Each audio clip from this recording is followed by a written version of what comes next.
Greetings, all science geeks and electronic geeks. This is Shaziz out here. Peace and all that. Anyway, I figured I was out there on the internet and I was looking around to find out what you could do with old TVs, analog TVs, right? Well, you can still use analog TVs for a lot of things, but one of the things that I came across was how to turn an old TV into an oscilloscope.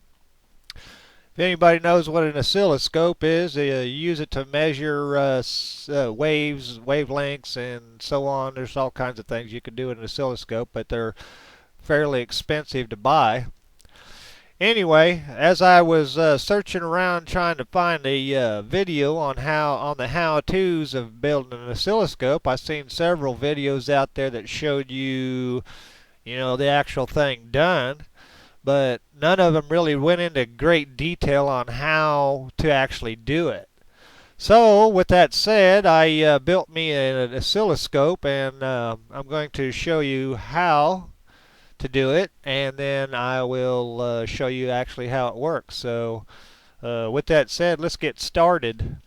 Let's try to get this all zoomed in down here. I'm gonna have to move my camera here for a second, trying to do 10 things at once. Anyway, what a mess. Do.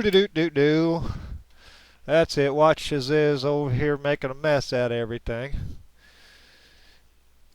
The particular TV that I used right here for my oscilloscope is a different brand. If you need any of that information, I can get it, but it'll work with all different brands. If you notice on the side there, I've got some switches and stuff, and I'll explain those later.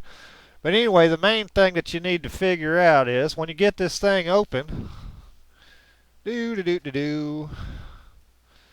Okay. Righty then. Hope you can see this well. Try to get down in here. Not exactly sure. I'm not too focused in on that very good. Let me turn the light away a hair. Okay. Anyway, the main part that you need to find is this coil right here. All right, this coil assembly right here around the picture tube is what controls the vertical and the horizontal picture. Well, there's 4 wires that are connected down here. Man, I'm trying to do this. There's 4 wires that are connected down here that you need to find. On this particular model, there's a yellow and a red and a blue and it looks like a gray. Anyway, what you need to do is save you a little bit of space. Cut down on your wire down here so that you can strip that and use that to reconnect 4 extra wires, because all total we're going to need 8 wires to do this. And I'll explain all that later. But what you need to do is you need to snip those wires and connect your 4 new wires and try to keep them paired up to the vertical and the horizontal. You may have to do some tests. I always remember when you're working inside of a TV set, make sure you're not doing it with the power on, because this little gizmo over here on the side that goes to the flyback transformer over here, you can't see it very well, but that right there puts out a really large voltage of electricity, and it will shock the living crap out of you. Anyway, once you got those all those wires together, figure out whether you want to drill a hole in the top. You got to find a place where you got space, maybe in the side or something like that, so that you can run your wires out. I did mine a little bit different because mine has a battery compartment on it, and so I use the actual battery compartment door. Since I'm not going to be running on batteries anymore, I use the actual battery compartment door to mount all my switches and my contact points. Alrighty, I'm going to reset some things and then I'll get back with you. Do. Okay, here we go again. Now I'm not going to take this apart because it's all wadded up inside there and it's a real pain in the neck, and I don't want to not be able to finish out this video. But either way, now that you got your 4 new wires from your vertical and your horizontal, you're going to connect each one to a switch. So this would be your your horizontal, that you would have one wire going to each one of them, because you want to be able to turn these on and off, and these are your vertical, which you want to be able to turn on and off.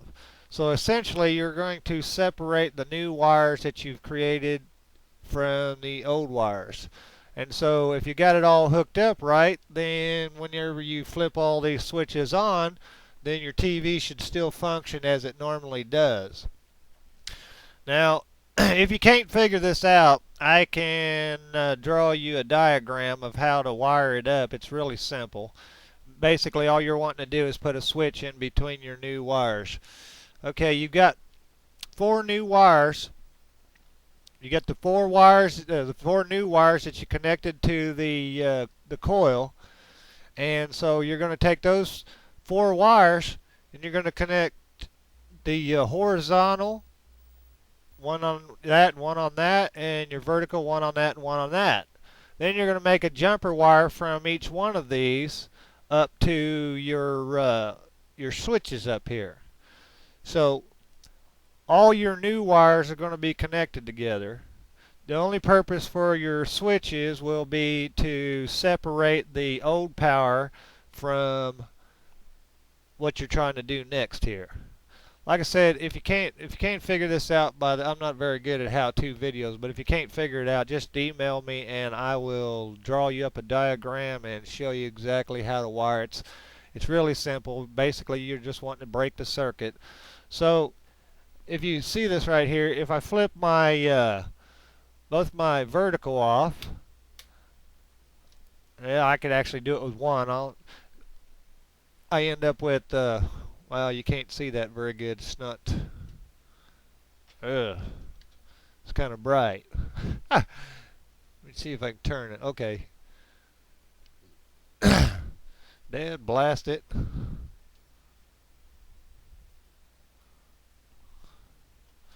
It's pretty bright. Okay, let me turn some lights off for a second, see if that helps.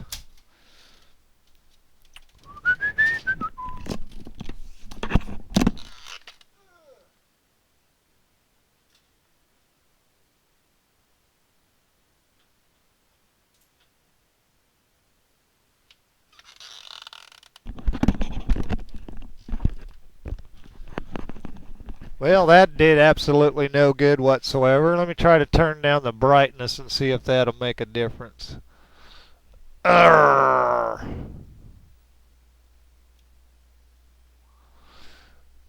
Absolutely none at all. Anyway, it's a horizontal line that goes straight across. I can see it real well, but for some reason when I'm picking up on the camera here, it just doesn't want to show you very well. Ah! Alright. With those 2 off, you should have just one little dot left in the screen. Wonder if that'll help. No. Well, yeah, that kind of helped. Let's try this again. Alright, you can see there's one straight line clear across the screen. That's your horizontal. And then this over here is your vertical. Alrighty then.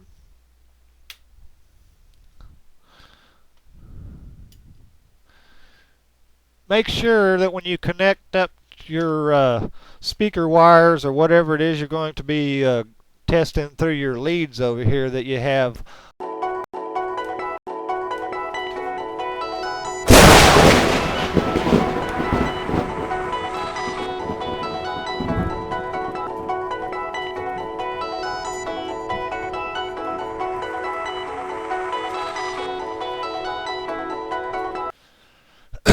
Greetings, all science geeks and electronic geeks. This is Shaziz out here. Peace and all that. Anyway, I figured I was out there on the internet and I was looking around to find out what you could do with old TVs, analog TVs, right?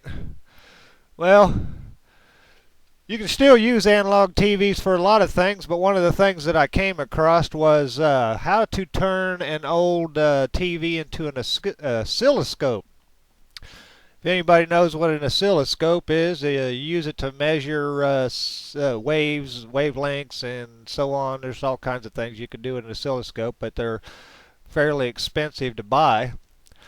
Anyway, as I was searching around trying to find a video on the how-tos of building an oscilloscope, I seen several videos out there that showed you the actual thing done, but none of them really went into great detail on how to actually do it.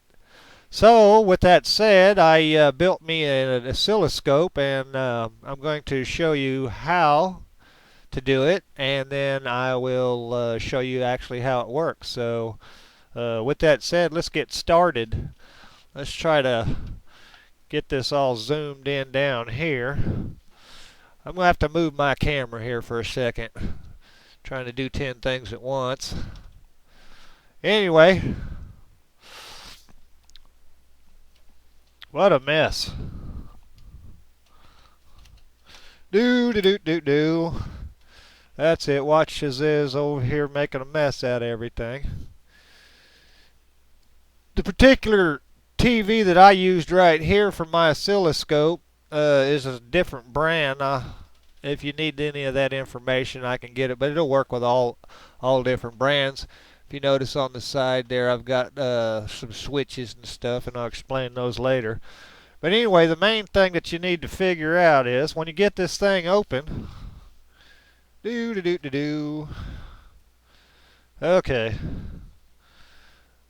Righty then. Hope you can see this well. Try to get down in here.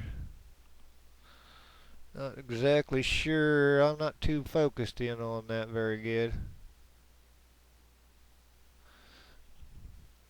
Let me turn the light away a hair. Okay. Anyway, the main part that you need to find is this coil right here. This oscilloscope using an old analog TV, and this is Shaziz signing out. Give me a holler if you need anything. Turn all my lights back on again.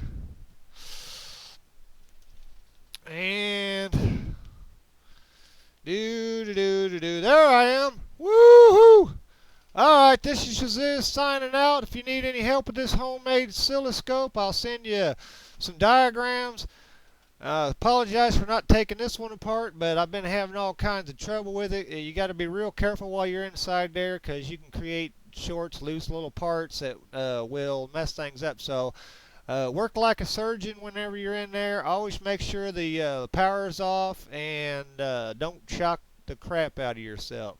So if you need any help with this project, just give me a holler and I'll be more than happy to help you out. It's a real simple thing to do. It works with any of the old analog TVs and probably some of the newer TVs, but I wouldn't waste my money or whatever.